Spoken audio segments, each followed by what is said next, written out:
It was inevitable we're going to get a big storm eventually, and this is looking like a heavy snowfall for a lot of us. But the question is, will we get the criteria to meet a blizzard? We haven't had one since March 3rd of 2018, so it's been a while, and there is specific criteria that you need to be officially considered a blizzard. You need the snow falling or blowing to create visibility that is less than a quarter of a mile, and you need wind gusts at or above 35 miles per hour for 3 hours in a row. So there may be some spots here across southern New England that meet that criteria with this storm on Saturday. I wanted to show you what one of our computer models are doing with the winds. They're going to be ramping up during the morning. So by midday, we could be gusting 60 to 70 here in southeastern Massachusetts, and those winds really crank through the afternoon. So strong winds, one aspect of the storm. You can see those winds not as strong over the interior, but strong everywhere. So with the snow and the wind, power outages is something you need to think about here on Saturday. This is going to be a major storm, with it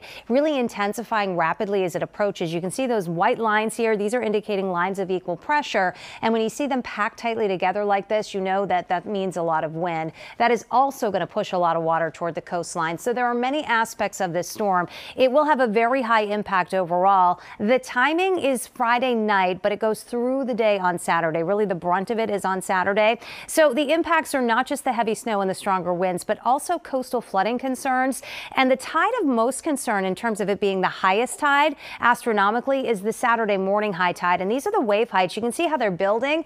The waves actually get stronger during the afternoon as the storm really peaks. So that may be our saving grace to some extent. I do think there'll be coastal flooding, but the tide is a little higher in the morning than it is in the afternoon. So that may mitigate it just a bit. A lot of things to watch, and we'll have more details in the coming days here. But weather map pretty quiet the next couple. Cold high pressure is building in. So temperatures hold in the lower 20s today with sunshine, wind chills single digits and teens. We'll drop down below zero in a couple of our coldest suburbs tonight, and tomorrow with sunshine as well, before we get into some snow showers on Friday, with again the steadier snow coming in on Friday night.